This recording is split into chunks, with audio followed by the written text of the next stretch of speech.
I left Pagosa Springs and got a hitch back to Wolf Creek Pass to continue north on the trail. If you're missing a certain red shirt in this section, it is because Seven remained in town another day and is going to do the shorter and lower elevation brown line through Creed, while I'm doing the red line through the San Juans. Hopefully we will catch up again around Salida. Having done the last section of the San Juans, I thought I was prepared for Colorado's mountains. But I was wrong. There are a lot of little things that when combined make hiking the CDT through the San Juans tough. First of all, the wind. It was relentless, pushing you around or worse, backwards. I never expected wind to drain my energy as much as it did. Sometimes you just have to make do when camping in the wind, and so lumpy. I don't know how I'm going to sleep on this, but we'll see. Flat but lumpy.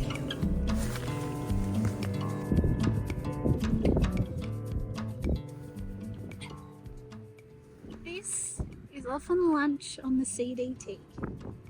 Sitting in the dirt, crouched behind a very small bush, trying to get some sort of wind protection. Tortillas, some cheese, and honey. Second, the altitude. The altitude made for some of the most breathtaking scenery that I have ever seen, but it made this sea level Aussie gasp like a wheezy asthmatic. 12,900 feet.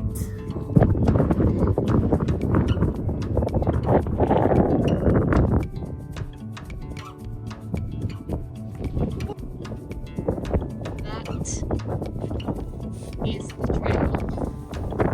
We've come along.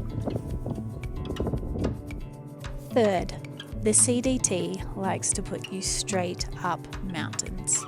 The steepness is hard to capture on video, but I rejoice when there is actually a nicely graded switchback. Can you spot the hiker?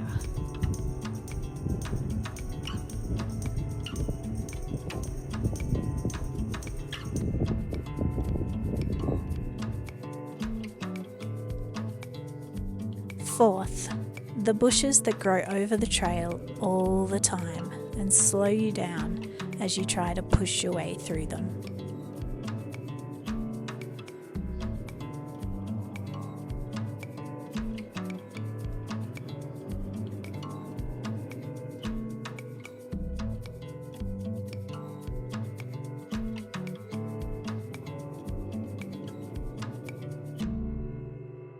As an interlude, in case you think the entire trail is a downer, that is far from the truth.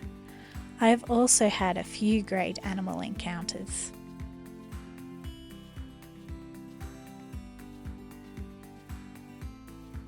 Saw a bear this morning, about 500 meters.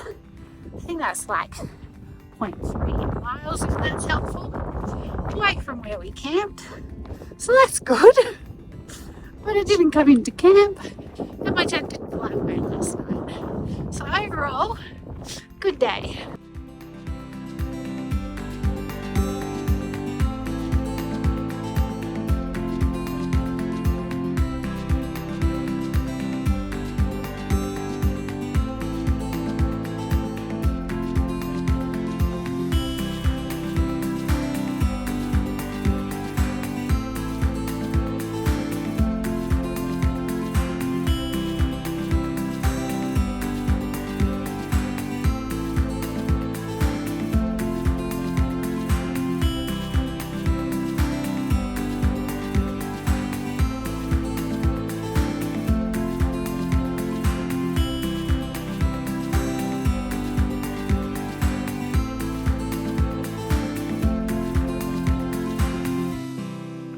Good morning.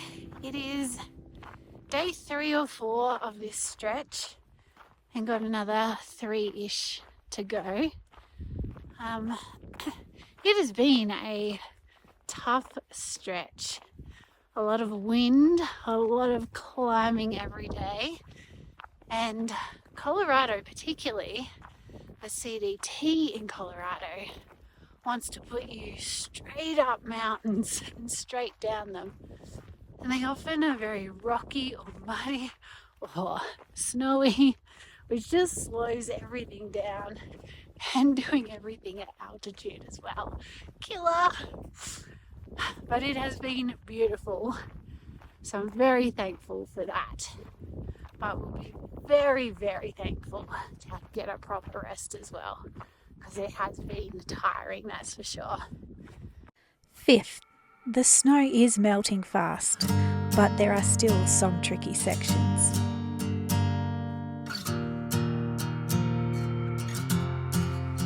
This little box we're residing in hinders the creativity from all the world we're living in. Time to break every chain. We are forgiven. Heaven only knows what I'm fighting.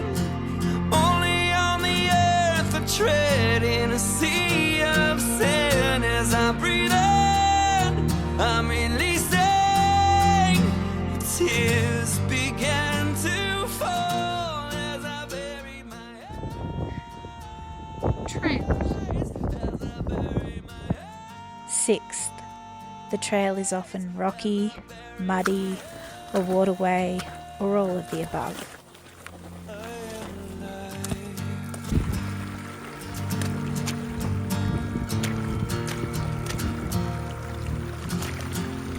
This little world we're visiting is just a temporary home for every soul he's living in. It's time to break every chain.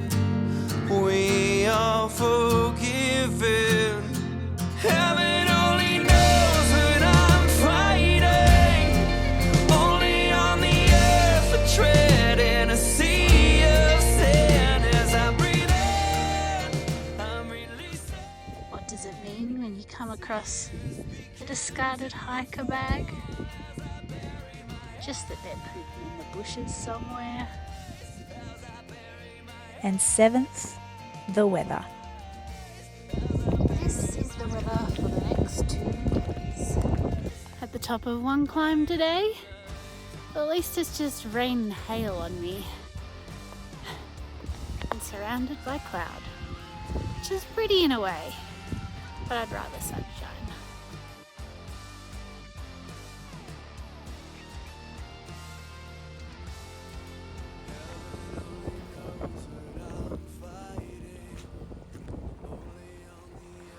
However, despite all the challenges, it is worth the reward of the beauty of this creation that few get to see. It is a beauty that cannot truly be captured on camera.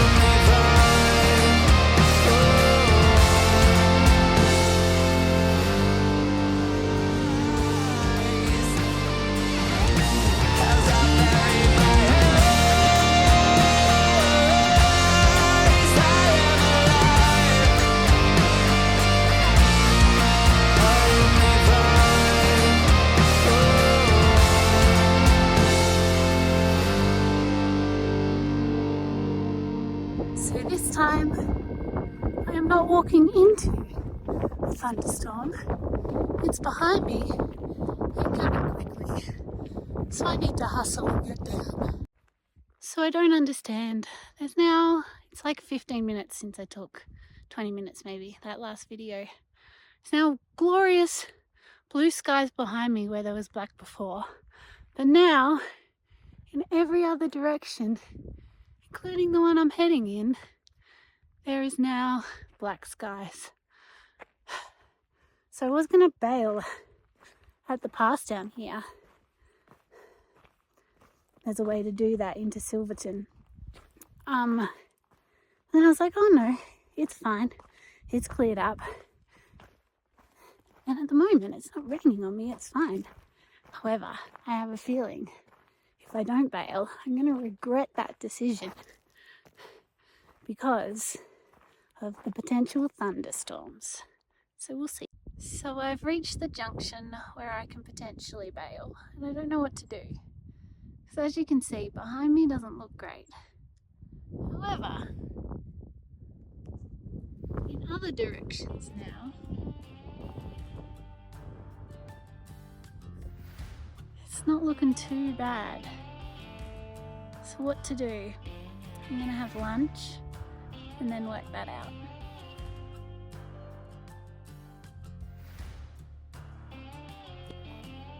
So I decided to bail, even though it's beautiful blue skies and lunch was nice. That's in that direction. And also behind me when I was having lunch is black skies again. But the main reason I was looking at where to camp tonight, so the forecast seems to suggest that through about 4 or 5 o'clock should have okay weather to hike, but then thunderstorms all night.